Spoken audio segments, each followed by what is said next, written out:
This episode is presented to you by NFL Sunday Ticket, now on YouTube and YouTube TV.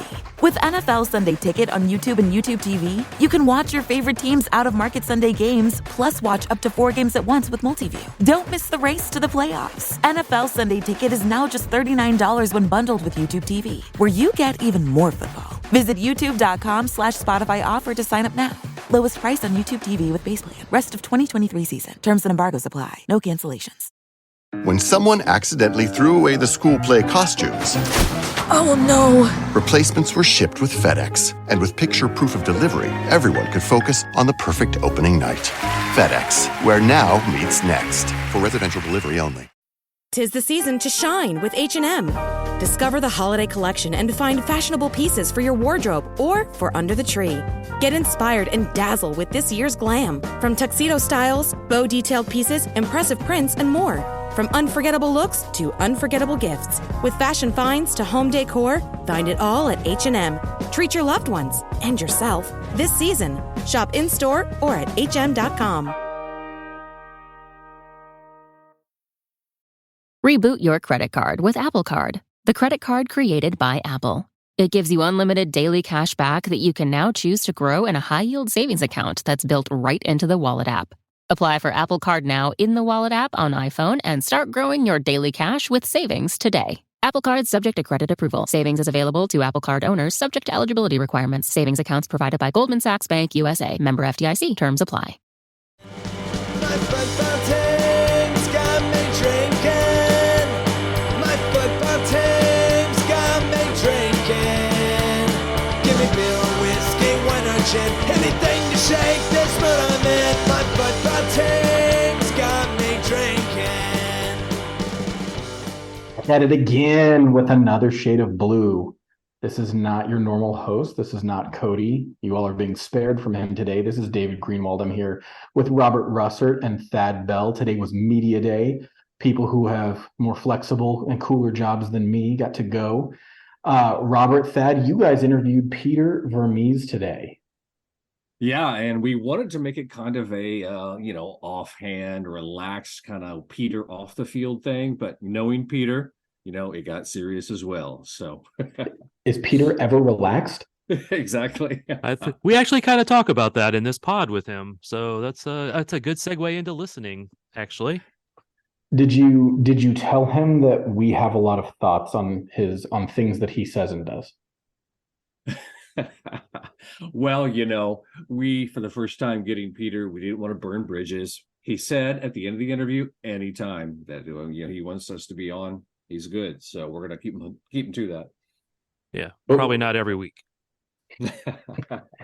I think we got to hold him to that. I think we got to get him on, regular contributor, friend of the pod, Peter Vermes.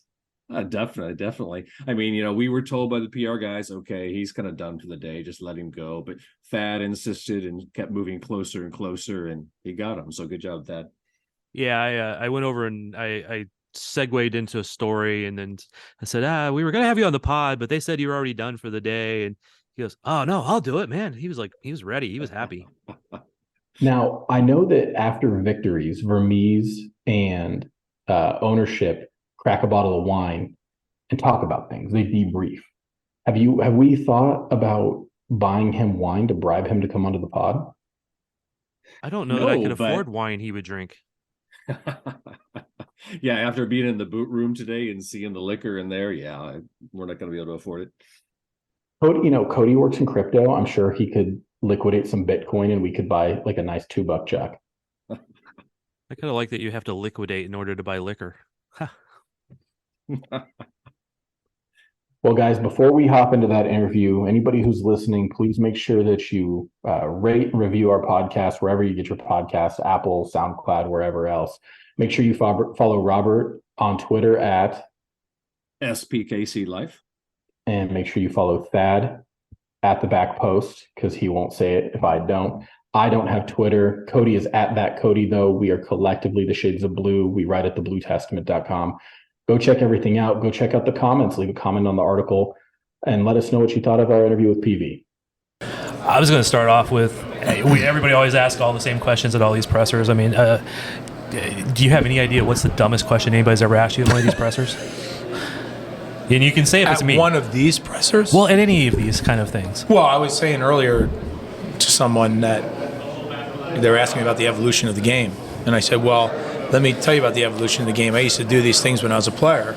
And about imagine like halfway through an interview, a person says, so do you think your hockey team's going to be really good this year? You get me? Like halfway through the interview. And I don't believe that was a slip. It's like I said, where the thing about the game, the evolution is in all areas, and it means that guys who didn't want to cover soccer have either been forced, or the good ones have realized that they have to start covering it and start really learning about it because it's here to stay and it's doing nothing but evolving within the landscape of the sports industry of America, right? Yeah. I remember talking to you at down at Swope, and the questions every time you'd play LA would be, "How does it feel to play a big team like LA?" Well, that was a I'll big tell creature. you. Okay, you want me to tell you a question that gets asked all the time? This is a question that gets asked all the time. Whether it's here or somewhere else, you play a game, and let's say the game's 1-1, and in the 94th minute, we score a goal and we win, right? Yeah. Okay, we win the game, and then the question is, hey, were you excited when they scored in the 94th minute to win the game? What am I supposed to say there? And I always have to bite my tongue. So that I would say is not a really good question. That's when you're not allowed to say no shit, huh? Well, I mean, I can say it once in a while. I can probably. It gets bleeped now. Plus, all right. Well, you mentioned the word forced earlier. You were forced to go take a vacation this year, from what we hear anyway. Tell us about that. Why did you have to be forced, first of all? And second of all, did you enjoy? Did you relax?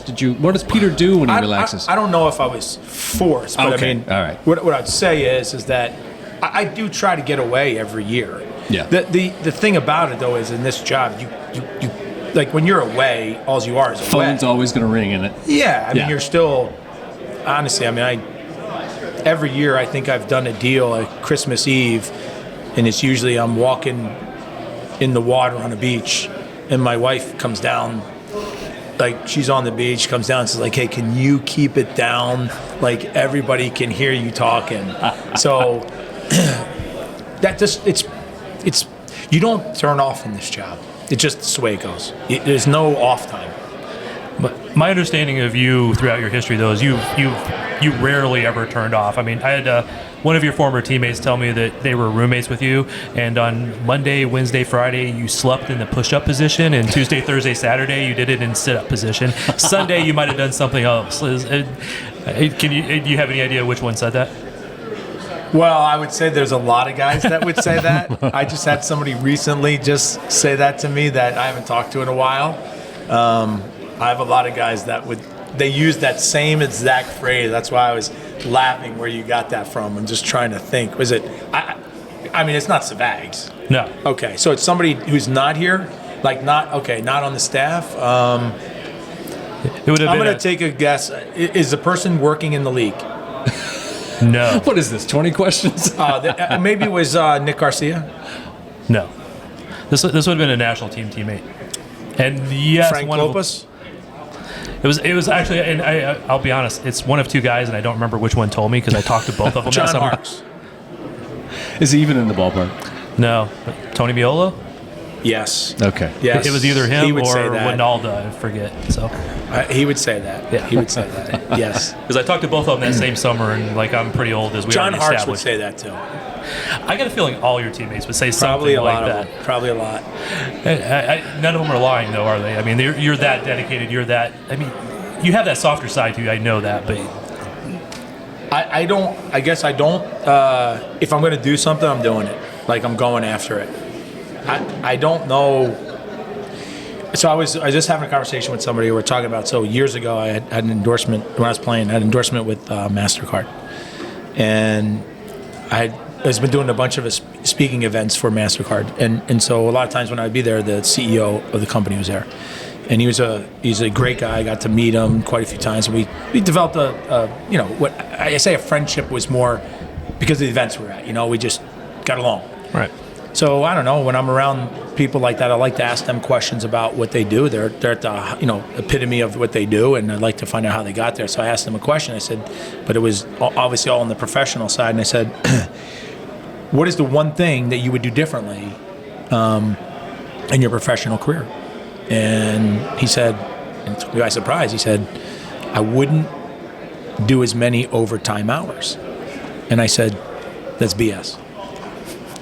And he said, what? And I said, that's BS. I said, I don't know how you would have gotten to where you are today if you would have done all those things. Because sometimes it's time spent because someone sees it. And I said sometimes, right? That's very few. It's the experience that you get from all that work that you put in to then be able to deal with situations later on. And that's why I always say, like, when somebody wants to kind of go, and obviously you can't see this on the podcast, but you want to go from like point A to Z, but you want to jump over all the other letters in between. The problem is you might get to Z and spend a little time there, but it's all those letters in between that help you stay at letter Z. And unfortunately, too many people want to jump over all that stuff because those experiences make you successful when you get there, right? And so you got to put the time in. And I don't know how else to do this job, but you got to put the time in all aspects of the business. But the other side to it is that you have to be around really, really good people, and that's probably my biggest strength. Is I'm not. I think a lot of guys in high authority positions, I think they hire people that, because they're insecure, so they hire people that can't hurt them or aren't smarter, challenge, however you want to put it. And for me, I look at it completely different. I'm looking for all the people that can fill my holes, and I think, and that's why I'm so fortunate to be around such a great staff. But then, the other thing is our staff has been together for a long time. It's pretty remarkable. So we do a retreat every year. I do a retreat with the team every year at our owner's ranch. It's an unbelievable place to be able to do it. And I have everybody introduce themselves, say what their title is, and then say how many years they've been with the club. And I bet you on average, if you took all of our people on the technical side, I bet the average is probably close to 10 years, which is crazy. Yeah. In all the positions, right? Like academy coaches, could be admins, although that area just changed a lot recently, but medical, performance, you name it. I mean, it's incredible how long people have been with us. So you mentioned the A to Z idea. So let's break it down here. So let's talk academy. With the academy, A to Z, where in that are you with the academy and your happiness with it and how it's progressing? So I have this, it's not a rule. I don't know. I guess it's philosophically the way that I think. I never look back on anything and think that it was wrong. Because I think it's part of the evolution of what you're doing, right? You had to start somewhere, and the things that you were doing at that time were, don't get me wrong, you make mistakes. I'm not saying you never make a mistake. That's not what I'm saying. But it's not like I look back and go, oh, we really messed up on, like, no, everything that we've done has been an evolution, let's say, in the academy. Where I think we are now in the academy is this, and that is the territories and the way that they've changed a little bit. Mm-hmm. Not to my liking, but I wish they changed more. I would like everything to be open, personally. Right.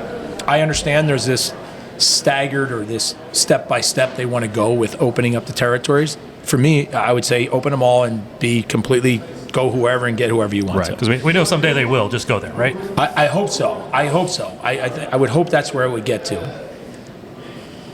But I think what we've done is that we have managed to evolve with the ever-changing landscape of youth soccer in this country. But I also think that we have to take a big step because although we have a big area in our territory that we get, we don't have a fertile territory. You can't compare us to I mean, you name it. You can't. New York, LA, those are easy, sure. right? You can't compare us. They don't need to leave and go scout kids other places because they have them all. They have all the kids they need. Where we have to be really good is the scouting, the identification, the recruitment, and then. So that's our next evolution. So that's what I would say. And the other is that, you know, we have a new academy director in Declan, Yogi, after John retired. And it's the change is good, and he's taken on such an ownership of like making the next evolution, if you will, because he's so excited and he's bought into the job. And so I'm excited about that, and I think he's going to become very instrumental in the evolution of this next phase that we're going into. So surrounding yourself with strong people. Good man. Absolutely. There you go. Cool. I think all smart people try to do that. That's why we have a good people on our pod. So, hey, we don't want to keep you any longer. Yeah, we'll get evil looks from everybody. But yeah. Well, I'll just one more quick question. I talked to you when you became coach the first day. You were named the interim coach, and when you were the technical director before that. And so those were some funny interviews back then. But back then, I could probably name every person that worked for the Wizards, minus like some ticket salespeople. There was I don't know how many that was back then, but how many people are actually part of this organization now? Do you know? Well, how about I say it this way? So when you and I first talked, there was myself and I think it was 7 other technical staff members. That included Chet, athletic trainer. I'm talking about all of it. 7. So including myself would be 8. And on the technical side today, there's probably about 58. And that's a huge evolution in a short period of time. So it's been difficult, right? Because first off, you have 3 entities now. You have academy, second team, MLS team. So that in itself is a lot to oversee, but then all the people and all the departments, because now the departments you got administrative, you got medical, you have player personnel, performance, coaching, and then equipment. I'm just trying to think of the things that I wouldn't miss out on. But then within that, imagine like medical, you have sports psychologist, something that's completely different, massage therapist. On the performance side, you have full-time dietitian, nutritionist. You have a strength coach. You have a fitness coach on the field. I mean, you just go on. We have a advanced scouting. So on the player personnel side, you have your scouting department, but scouting would be first team, it would be second team, it would be academy, and then within that so that's just the scouting, that's the identification. Then you have the contractual side, like doing the players' contracts and all of that, managing the cap. You have player care. So when a player comes into town, a new player comes in, we have one person that basically takes care of whether it's the individual, their family, their kids, to help them find like doctors and just on and on and on. I mean, the expansiveness of this has been incredible. And then, then you have to think about how do you then pull all those people in from a culture perspective and make sure that they understand what it is that you want to accomplish every single day. And I think that's probably it's the hardest, but it's the easiest. And the easiest part of it is it's 2 pieces. One is everybody who works on the technical side, I always tell them the same thing every year. You really only have one job, and that is to do everything that you can in your job to make sure that when the player hits the field for kickoff at 7:39 this Saturday night, they're only focused on one thing, and that is the result. So they don't have to work. Like an example, if I come here and I'm one of the players and my wife's pregnant and it's raining outside, I don't want her outside. Can you find something? Like, they already have that covered. I don't have to be worried about it when I'm going out into the field. Like those details of where we are at in comparison to years ago, like wasn't even a thought process where the game is different in that regard. Same thing with then you got that same person looking after the academy kids in school that they're in, and can they get out of school early to come to training, and it's just on and on and on. It's pretty. It's a real league. It's been amazing for me to see it grow from the outside. It's got to be just even more amazing for you to have overseen that growth. It's pretty incredible. Yeah. All right. I appreciate the time, Peter. Hopefully we can get you on a little bit later in the season to do some more of this. And anytime. Good luck this weekend. Thank you very much. Appreciate it.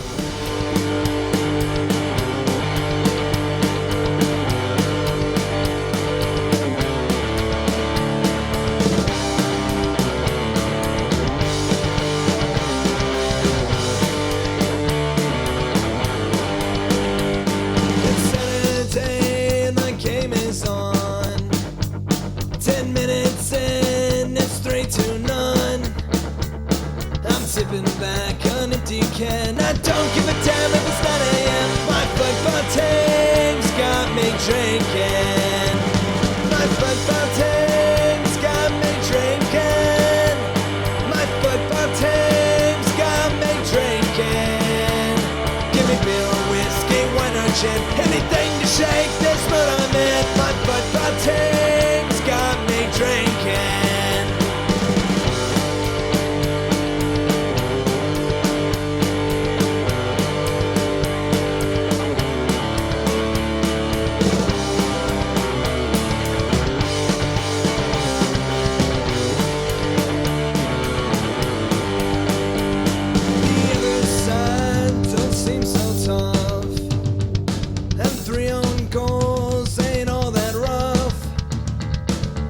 Has just been sent off. Some pointers strong have all gone soft. My football team's got me drinking.